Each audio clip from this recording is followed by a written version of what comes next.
agama ini santai, rileks. Karena agama ini harus bifarohin wasururin. Enggak boleh agama ini dibawa dengan kekerasan, dengan antisosial. Karena agama ini harus kul bi fadlillah bi rahmati fa bidzalika falyafrahu. Harus senang, harus rileks. Makanya saya jadi kiai itu senang takutnya gini. Sekali saya tidak senang jadi presiden buruk. Ternyata jadi wong alim ora enak. Itu contohnya. Sampai merengut, terus uripe susah. Nanti orang tidak berani jadi orang alim. Makanya saya buktikan bahwa saya lebih bahagia dibanding rektor. Nanti orang yang jadi rektor semua nggak ingin jadi orang alim. Saya pernah ketemu sekian rektor di Jogja, tanya, Gus, kenapa jenengan bela-belain pesantren sampai segitu?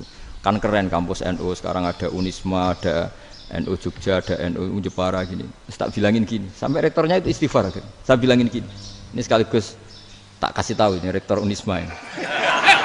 Tak bilangin gini, andai kan tidak ada kiai kayak saya itu Islam bisa tutup. Katanya. Kok bisa Gus? Misalnya ada perempuan haid faqal adat. Itu kalau untuk tahu hukumnya haid daftar dulu ke Unisma. Daftar dulu kan? Setelah daftar nunggu pelajaran haid. Baru tahu haid setelah 3 tahun dari masalahnya. Gitu. Tapi baru kayak kiai ketemu saya di jalan, Gus anak kula nu haid ngeten-ngeten mboten normal hukumnya piye? Oh hukumnya ngene dibalekno ning adat. Ora usah registrasi, ora usah daftar. Jadi ya harus ada istighfarnya lah. Unisma juga harus istighfar, semuanya harus istighfar.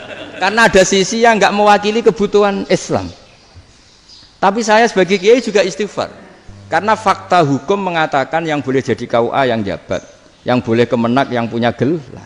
Dan ini yang mengawal Islam secara undang-undang karena mereka yang bikin. Nah, karena kiai tidak punya gelar tidak bisa jabat di situ. Saya juga istighfar. Jadi tidak sampai untuk yang istighfar. Karena yang kebutuhan ini terwakili yang punya gelar. Tapi yang punya gelar juga harus istighfar tadi. Mosok kepen roh hukum haid dengan ini kuliah ngentek itu aja nanti nunggu guru yang pas mata pelajaran itu. Ya, terus kapan dekne salate wong jawabannya belum ketemu. Tapi baru kayak saya kan ketemu di jalan tanya. Gus saya sering ketemu.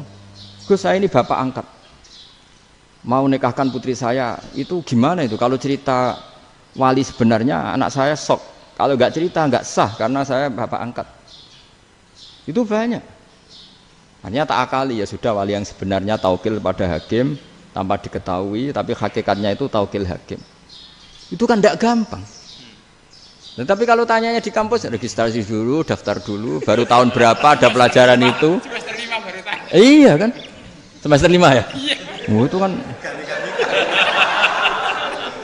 Jadi jangan kira terus sistem Unisma itu yang terbaik di dunia, tidak juga kan, tidak juga. Dan sistem-sistem yang lain maksudnya ada. Tapi sistem kiai loh, Bangun juga sering pesen saya, kowe kudu seneng pegawai negeri. Piye-piye sing jaga agama pegawai negeri. Kemarin pas acara 7 harinya Gus Roba sama matur itu di depan para kiai. Setelah saya jadi kiai ya itu nyata. Islam di Papua, di NTT yang bawa siapa? Dokter negeri, ya kan? KUA negeri, barokahnya mereka negeri dijamin negara kan, barokahnya Muslim berkebutuhan Islam, akhirnya bikin musola di situ, bikin masjid. Bahkan di Korea Utara itu ya ada masjid bawaan duta besar, karena banyak duta besar Muslim berkebutuhan masjid. Yang bisa gini itu yang negeri apa yang swasta? Negeri lah. Di sini kiai tidak mewakili semua kebutuhan apa? Islam. Tapi kampus juga enggak, kampus Islam sekalipun tidak memenuhi semua kebutuhan Islam tadi. Masa orang tanya kan nunggu semester berapa tadi? Semester 5 masih daftar dulu. Nunggu pelajaran itu. Payahnya pas ketemu dosennya, wong saya tidak pernah kan ribet kan? Pas dosennya cowok gitu. Jadi sudahlah, makanya ini. Iya, makanya ini kan bentuk kearifan lah. Jenengan ngakui fungsi kiai kayak saya itu bentuk kearifan. Saya juga ngakui jenengan ini butuh kearifan. Saya sering didolani KUA itu. Itu rata-rata ya didikan kiai. Kompilasi hukum Islam itu banyak ya, janda cantik. Contohnya harus cantik, kalau jelek nggak mungkin terjadi kan. Ada janda cantik kebetulan suka kawin tapi takut zina. Saya ulang lagi, suka kawin tapi takut. Itu seringnya gitu Pak Rektor. Jadi dia kawin bosen, bilang ke KUA, Pak saya sekarang mau nikah sama ini. Loh, tapi kamu mau punya suami. Ya tapi kan nggak tercatat Pak. Itu KUA-nya rata-rata itu nggak berani. Meskipun nggak tercatat karena secara fikih meskipun nggak tercatat tetap dia seorang perempuan yang bersuami, maka nggak boleh nikah sama orang lain. Jadi coba kalau nyun sewu KUA hanya ngikuti hukum formal, yang penting di catatannya nggak punya suami, ya dinikahkan saja kan. Tapi mereka enggak, karena didikan kiai enggak berani. Artinya gini, kalau hanya pro hukum catatan sipil, maka ini dinikahkan bisa karena enggak tercatat. Tapi secara hukum santri enggak bisa dong menikahkan perempuan sing dzati zaujin yang punya suami. Jadi ini barokahnya kerjasama yang baik. Jadi di masyarakat itu tertanam didikan kiai, enggak boleh nikahkan perempuan yang bersuami. Tapi di KUA ngikuti hukum formal.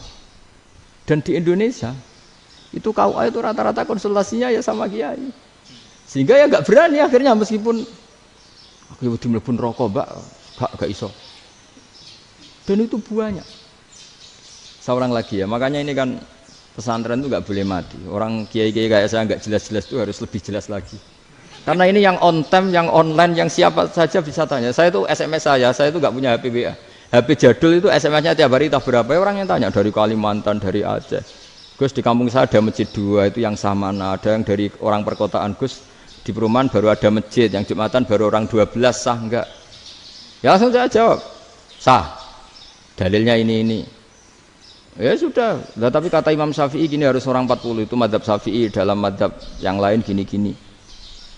Itu kalau tanya rektor itu kan ribet. Masuk ajudan dulu, asisten dulu, panjang.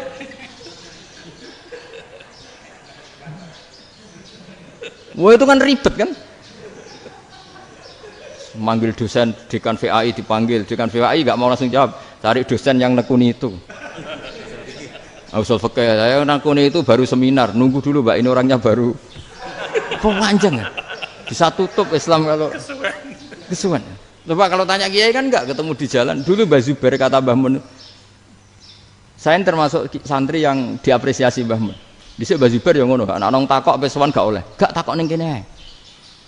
Saya biasa ditanya orang ngadeg-adegan. Ya alhamdulillah ilmunya cukup, kalau gak cukup ya kok sik. Jadi sebetulnya orang sopan itu ya agak-agak ada yang ditutupi sebetulnya. Mboten prayogi teng dalan nginjang mawon matur. Ya sebetulnya ya sebenarnya memang ilmunya agak cukup gitu. Tapi itu sebenarnya secara fikih itu haram, menunda itu haram. Ya haram tuh, coba bayangkan ya, kalau tanyanya sekarang, Gus saya ini sudah keluar darah 1 bulan penuh, padahal normalnya hanya 6 hari. Saya nanti sholat enggak? Kalau nginjang mawon dugi kula, berarti kan hari ini belum ada keputusan. Sholat apa enggak kan? Tapi karena modus tadi, boten prayogi nggih ngendikan ngoten teng dalan nginjang tegen kula. Itu kemungkinannya 2, sopan atau goblok, itu saja. Kayaknya kalau sopan enggak lah. Kayaknya enggak lah kata saya.